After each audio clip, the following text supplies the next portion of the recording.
जय श्री गणेश दोस्तों। हमारी आज की कहानी का नाम है पक्षपात। कहानी अच्छी लगे तो प्लीज चैनल को सब्सक्राइब कर लीजिएगा। अब शुरू करते हैं कहानी। अचानक किसी ने जोर जोर से दरवाजा खटखटाया। कीर्ति की आंखें खुल ही नहीं रही थी। रात भर सो नहीं पाई थी, पर ससुराल में पहला दिन था। सर पर पल्लू किया और नजरें झुकाकर दरवाजा खोला। सामने उसका देवर था। भाभी 5 बज गए हैं, उठ जाइए। मम्मी और दादी भी उठ गई है। अपने देवर का इस तरह से आकर जगाना कीर्ति को अजीब सा लगा। वैसे भी अभी से क्या काम था। रात को अलार्म लगा रही थी, पर विवेक ने मना कर दिया था। आप जल्दी से नहाकर नीचे आ जाओ, मैं जॉगिंग करने जा रहा हूँ। विवेक को बिस्तर पर सोते देखकर बोला, इनसे तो वजन कम ना होगा। और कुटिल मुस्कान लिए वह चला गया। कीर्ति ने समय देखा और जल्दी ही साड़ी पहनकर पल्लू लेकर नीचे आ गई। आंगन में रखी खटिया पर गद्दा बिछा था। सासू माँ ने वहीं बिठा दिया। जब काती आंखों से नींद को भगा रही थी। बैठे बैठे नींद आ रही थी। यहाँ कर बैठने से अच्छा वह सो लेती। दिन भर नींद तो नहीं आती। ताई जी बोली, थोड़ी सी नाक मोटी है और बाल भी घने नहीं है। फिर भी विवेक के मन भाग गई तो क्या करें। चाची जी बोल रही थी कि दान दहेज ज्यादा न लाई। पता नहीं भाभी जी बहू को क्या देख कर लाए हैं। इतनी देर में ही विवेक आ गया। रात की अधूरी नींद आंखों में झलक रही थी। भाभी और बहनों को आपस में हंसी ठिठोली करते देख वहां से चला गया। घर में दादी सासू जी बीमार थी तो उनका हनीमून पर जाना कैंसिल हो गया। कीर्ति का बड़ा मन था कि वह विवेक के साथ घूमने के लिए जाए, लेकिन बड़ी बहू को यह कुर्बानी देनी पड़ती है। कुछ दिनों में कीर्ति ने रसोई संभाली। देवर आकाश हर बात में टोका टाकी करता था। घर में ननद नहीं थी, इसलिए वह ननद की भूमिका बड़े दिल से निभा रहा था।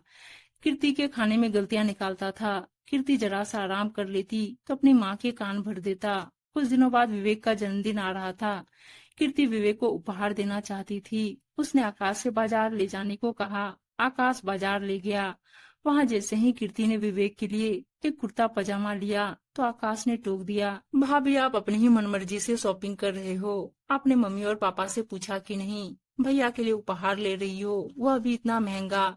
अब आपको हर काम मम्मी और पापा से पूछकर करना चाहिए। कीर्ति हैरान रह गई, क्योंकि आकाश को पता था कि वह उपहार लेने ही आई है। घर जाकर बड़ा तमाशा खड़ा हो गया। आंसुओं से कड़वे घूंट पीकर कीर्ति रसोई के काम में लग गई। विवेक को उसने रात को ही उपहार दे दिया। विवेक से आकाश 4 साल छोटा था, पर बड़ा ही चालाक किस्म का था। भाभी की हर गतिविधि पर नजर रखता था। कीर्ति के ताऊ जी उसी शहर में रहते थे। एक दिन उन्होंने कीर्ति और विवेक को दोपहर के खाने पर बुलाया। आकाश बोल पड़ा, क्या भाभी थोड़ा जल्दी आते, आपके रहते हुए मम्मी को खाना बनाना पड़ रहा है। कीर्ति ने कपड़े भी नहीं बदले और रसोई में लग गई।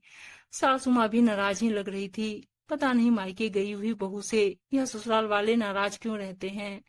बहू के जाते ही इनका चेहरा गुस्से से फूल जाता है। एक दिन कीर्ति अपनी सहेली के घर गई थी। वहाँ उसने जीन्स पहनकर कुछ फोटो खिंचवा ली। उसने भाभी से मोबाइल लेकर सारी फोटो अपनी मम्मी को दिखा दी। कीर्ति को बहुत कुछ सुनना पड़ा। घर में तूफान आ गया। कीर्ति आकाश की बातों से, तानों और हरकतों से परेशान हो चुकी थी, पर क्या करती। विवेक बहुत ही सीधा साधा था। दादाजी कभी कभी आकाश को डांट देते थे कि कीर्ति तेरी भाभी है, पर सासू माँ कुछ न कहती और वैसे भी उनका लाडला था। कीर्ति अब गर्भवती हो गई थी। ऐसे में उसका जी कच्चा रहता और काम करने की भी इच्छा नहीं होती।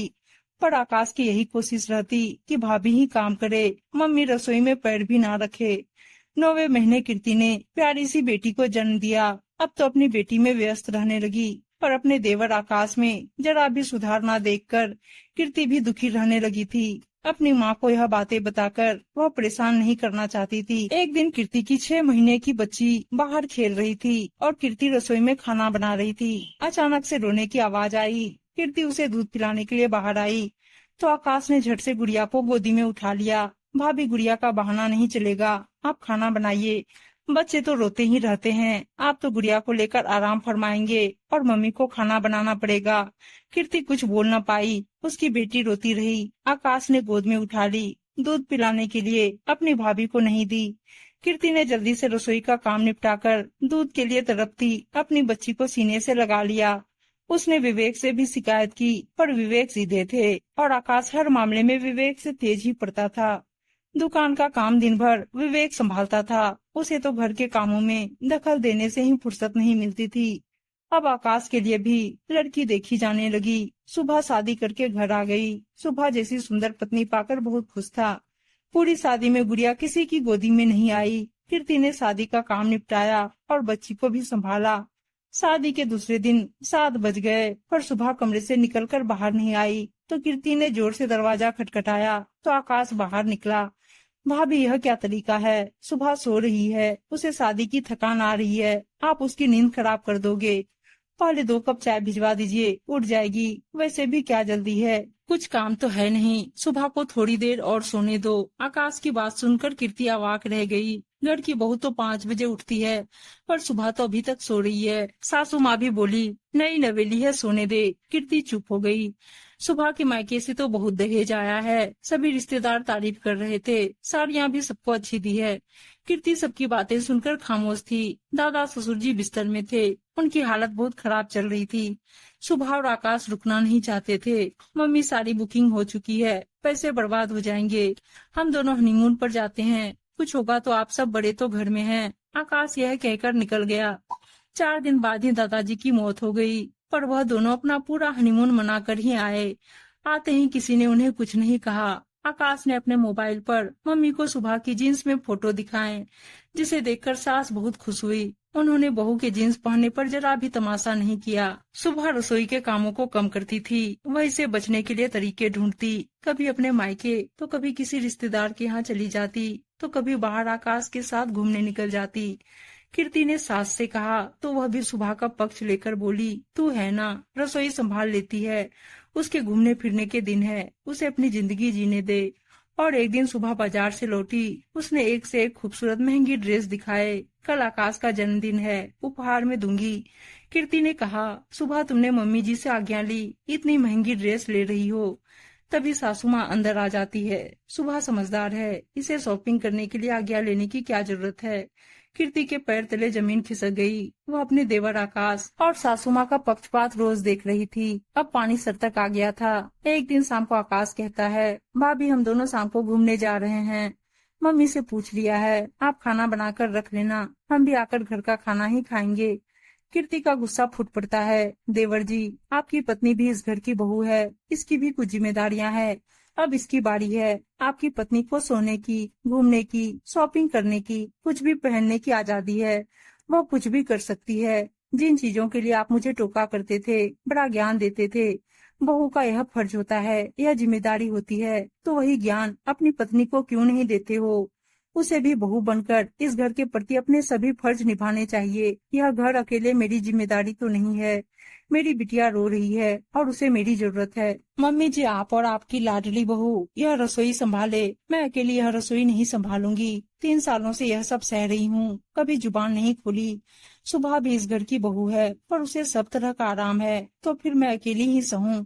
देवर जी, भाभी को रोकना टोकना आसान है, सिर्फ जुबान ही हिलानी पड़ती है। अब आप रोका टोकी अपनी बीवी के साथ भी किया करो, उसे भी घर की बहू होने का फर्ज निभाने दो। एक बात और कहनी है, कल को आपको भी बच्चे होंगे, रोते रहेंगे और सुबह को रसोई में काम करना पड़ेगा, तब आपको दर्द समझ आएगा। मेरी बेटी और मेरा दर्द तो कभी समझ नहीं आया, लेकिन मैं माँ हूँ, आपकी पत्नी को इस दर्द से ना गुजरना पड़े, कोशिश करूंगी। कीर्ति ने अपनी बेटी को गोद में लिया और अपने कमरे में चली गई। अंदर जाकर विवेक से लिपटकर बहुत रोई। मन हल्का हो गया। आज तुमने हिम्मत करके बोल ही दिया। विवेक कीर्ति को हिम्मत दे रहा था। अगले दिन कीर्ति 5 बजे की जगह 6 बजे उठी। रसोई में गई तो सुबह भी वहाँ थी। सुबह और उसने मिलकर रसोई संभाली। आज कीर्ति बहुत खुश थी। आज उसके चेहरे पर विजयी मुस्कान थी। उम्मीद है दोस्तों कहानी अच्छी लगी होगी, और अच्छी अच्छी कहानियां सुनने के लिए चैनल को सब्सक्राइब और वीडियो को लाइक शेयर जरूर कर दीजिएगा। धन्यवाद दोस्तों।